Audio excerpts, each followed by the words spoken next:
Olá, eu sou a Vivi e aqui no canal eu conto histórias de terror, histórias criadas, inventadas ou experiências reais de vocês. Então, se você tem algum relato assustador que queira compartilhar com a gente, pode mandar por e-mail que eu vou deixar na descrição do vídeo. Se você ainda não é inscrito no canal, se inscreva, ative o sininho para acompanhar todos os vídeos, deixe seu comentário e compartilhe com outras pessoas que gostam desse tipo de conteúdo. Então, vamos para a história de hoje. A história de hoje é uma creepypasta. O Senhor da Boca Grande.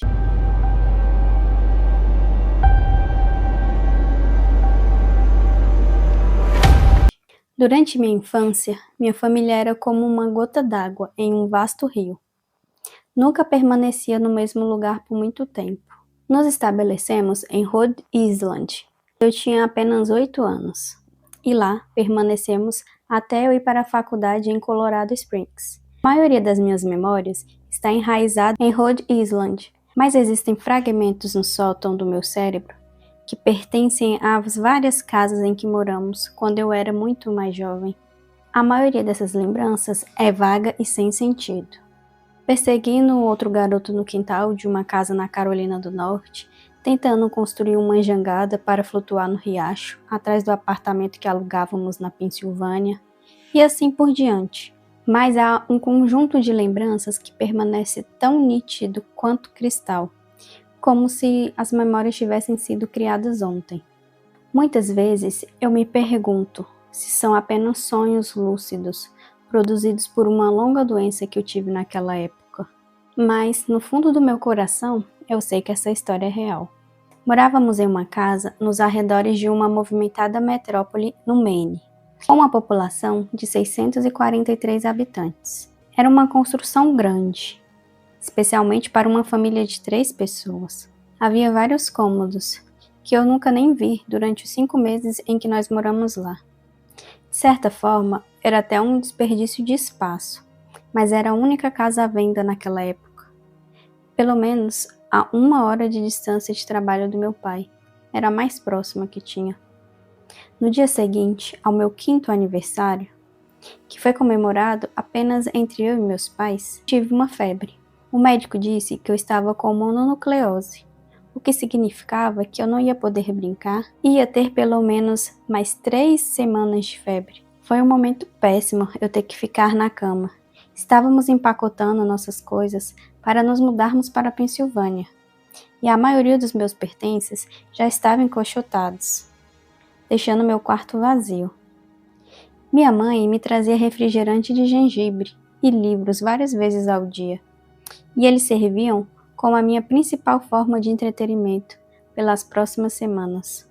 O Ted estava sempre comigo, pronto para mostrar sua cara feia e agravar o meu sofrimento daquela doença. Eu não me lembro exatamente como eu conheci o Sr. Boca Grande. Acho que foi cerca de 1 semana depois de ter sido diagnosticado com mononucleose. Minha primeira lembrança daquela criaturinha foi perguntando se ele tinha um nome. Ele me disse para chamá-lo de Sr. Boca Grande, porque sua boca era realmente grande. Na verdade, tudo nele era grande em comparação ao corpo normal. A cabeça, os olhos, as orelhas tortas. Mas a sua boca realmente era o que tinha de maior. Bom, você parece um pouco com Furby, eu disse para ele enquanto ele folheava um dos meus livros. Então, o Sr. Boca Grande parou e me lançou um olhar confuso. Furby? O que é Furby? Perguntou ele. Aquele brinquedo, o robozinho com aquelas orelhas grandes. Dá para acariciar, alimentar. Ele é quase como um animal de estimação de verdade. Ah, tá. Então o Sr. Boca Larga retomou sua atividade de continuar folheando meu livro. Bom, você não precisa de um desses mais. Não é a mesma coisa de ter um amigo de verdade. Eu me lembro que o Sr. Boca Larga desaparecia toda vez que a minha mãe ia me visitar no meu quarto. Eu vou para debaixo da cama. Ele sempre falava.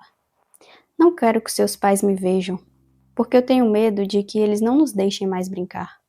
Nós não fizemos muitas coisas naqueles primeiros dias. O Sr. Boca Grande apenas ficava olhando os meus livros. Ele era fascinado pelas histórias e as ilustrações que continham ali. Na 3ª ou 4ª manhã, depois de conhecê-lo, Ele me cumprimentou com um largo sorriso no rosto. Eu tenho um novo jogo para nós jogarmos, ele disse. Mas temos que esperar até sua mãe vir te ver, porque ela não pode nos ver jogando. É um jogo super secreto. Então, depois que minha mãe trouxe os livros e o refrigerante, naquele horário de sempre, o senhor Boca Grande saiu de debaixo da cama e puxou a minha mão. Temos que ir para o quarto, no final deste corredor, ele disse. Inicialmente, eu resisti, porque os meus pais me proibiram de sair da cama, mas o senhor Boca Grande insistiu até que eu cedesse. O quarto em questão não tinha móveis nem papel de parede. A única característica distintiva era uma janela em frente à porta. Então, o senhor Boca Grande atravessou a porta correndo e deu um empurrão firme na janela, abrindo-a de repente. Em seguida, ele fez um gesto para que eu olhasse para o chão lá embaixo. Nós estávamos no segundo andar da casa. Ela ficava numa colina, e daquele ângulo, a queda era maior do que 2 andares, devido àquela inclinação. Eu gosto de brincar de faz de conta aqui em cima, me explicou o senhor Boca Grande. Eu finjo que tem um trampolim grande e macio embaixo dessa janela, então eu pulo. Se você fingir com bastante força, você volta quicando como uma pluma. E eu quero que você tente. Eu tinha apenas 5 anos, eu estava com febre. Então, apenas uma leve ponta de ceticismo passou pelos meus pensamentos, enquanto eu olhava para baixo e considerava a possibilidade de pular. Bom, é uma queda longa, eu disse. Mas isso faz parte da diversão. Não teria graça se fosse uma pequena queda. Se fosse assim, você poderia muito bem pular num trampolim de verdade, disse o senhor Boca Grande. Eu cogitei a ideia. Me imaginei caindo no ar e ricocheteando de volta na janela, em algo invisível aos olhos humanos. Mas o meu lado realista falou mais alto. Bom, talvez em outra ocasião, senhor Boca Grande. Eu não sei se tenho imaginação suficiente. Eu poderia me machucar. Então, o rosto dele se contorceu num rosnado, mas só por um instante. A raiva dele deu lugar à decepção. Se você diz. E então ele passou o resto do dia debaixo da minha cama, quieto como um rato. Na manhã seguinte, ele chegou carregando uma pequena caixa. Eu quero te ensinar a fazer malabarismo. Aqui estão algumas coisas que você pode usar. Vamos praticar. Mas antes de começar, eu vou te dar algumas boas aulas. Então eu me aproximei da caixa e olhei dentro. E ela estava cheia de facas. Cara, meus pais vão me matar. Eu fiquei horrorizada com o fato do senhor Boca Grande ter trazido facas para o meu quarto. Os objetos que meu pai jamais me permitiriam usar, ou apenas tocar. Cara, eu vou levar uma surra e vou ficar de castigo por 1 ano. Então, ele franziu a testa e disse, é muito divertido fazer malabarismo com isso. Eu quero que você experimente. Eu empurrei a caixa para longe e disse, não posso, eu vou me meter em encrenca. Facas não são seguras para serem jogadas por aí. E de novo, a cara dele se transformou em um olhar totalmente furioso. Ele pegou a caixa e deslizou para debaixo da minha cama, permanecendo lá pelo resto do dia. Comecei a me perguntar com que frequência ele ficava ali debaixo da cama. Depois disso, eu comecei a ter sérios problemas para dormir. Ele frequentemente me acordava à noite, falando que tinha colocado um trampolim de verdade, embaixo daquela janela. Um tão enorme que eu não conseguiria ver nem no escuro. Sempre recusava e tentava voltar a dormir. Mas ele insistia. E às vezes ele ficava do meu lado a madrugada toda, me incentivando a pular. Aquilo ali já não era mais divertido para mim, não parecia uma brincadeira. Então, certa manhã, minha mãe veio até mim e disse que eu tinha permissão para dar uma volta lá fora. Ela achou que o ar fresco me faria bem, principalmente depois de tanto tempo confinado no meu quarto. Então, radiante, eu calcei os meus tênis e fui correndo para a varanda dos fundos, ansioso pela sensação do sol no meu rosto. E o senhor Boca Grande estava lá, ele estava me esperando. Tem algo que eu quero que você veja, garoto, disse ele.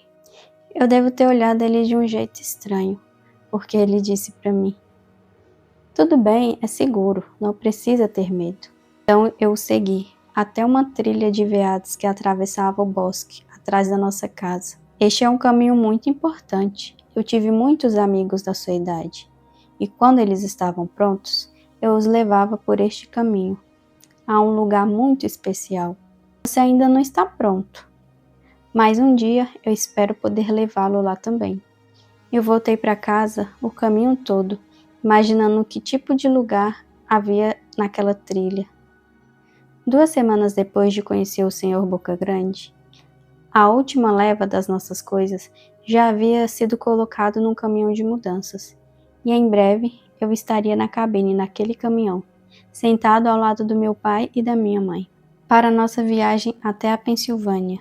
Pensei em contar ao Senhor Boca Grande que eu estava indo embora e me despedir, mas mesmo com 5 anos de idade, eu começava a suspeitar que as suas intenções não eram para o meu bem, apesar dele parecer meu amigo. Então por isso eu decidi ir embora, sem contar nada. Eu e minha família estávamos dentro do caminhão às 4 da manhã. Eu e minha família estávamos indo embora às 4 da manhã. Minha família esperava chegar até a Pensilvânia na hora do almoço do dia seguinte, com a ajuda de um suprimento infinito de café e 6 latas de energético. Meu pai parecia mais um homem prestes a correr uma maratona do que alguém que passaria 2 dias parado. Está cedo para você, filho? Perguntou meu pai, com um toque de dó. Eu confirmei com a cabeça e encostei na janela, na esperança de conseguir dormir um pouco antes do sol nascer. Então senti a mão do meu pai no meu ombro. Esta é a última mudança, filho, eu prometo. Eu sei que é difícil para você, toda essa doença e ficar se mudando.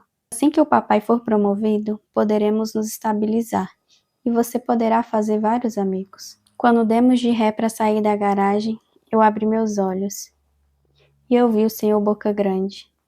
Ele estava lá na janela do meu quarto. Ele ficou imóvel até que a caminhonete estivesse prestes a entrar na rua principal. Foi o momento que ele acenou para mim. Ele estava com a faca na mão, me dando tchau. Era como se fosse uma patética despedida. Eu fiquei com medo e não acenei de volta. Então, anos mais tarde, eu voltei àquela casa. O terreno onde a casa ficava, ele estava vazio, exceto pelos alicerces, porque a casa tinha sido destruída por um incêndio, poucos anos após minha família ter partido. Então, por curiosidade, aquela curiosidade que ficou em mim desde criança, eu decidi seguir o rastro que tinha atrás de casa, que o Senhor Boca Grande tinha me levado. Uma parte de mim esperasse que ele aparecesse ali para falar comigo de novo e me desse um susto daqueles, mas eu sentia que de alguma forma ele tinha desaparecido. De alguma forma ele estava ligado àquela casa, que já não existia mais. Quando a trilha terminou, eu percebi que ali era um cemitério memorial e que em várias lápides tinha o nome de várias crianças. Então foi aí que eu percebi. Ele realmente não era meu amigo. E se eu tivesse ido naquela trilha, talvez eu não estivesse aqui para contar essa história. Então, pessoal, essa foi a história de hoje, uma creepypasta. E se você também gosta de creepypastas, coloque aqui nos comentários se você quer mais vídeos desse tipo. Se você tem alguma história para indicar, pode mandar aqui que podemos ler. Então, até o próximo vídeo. Tchau!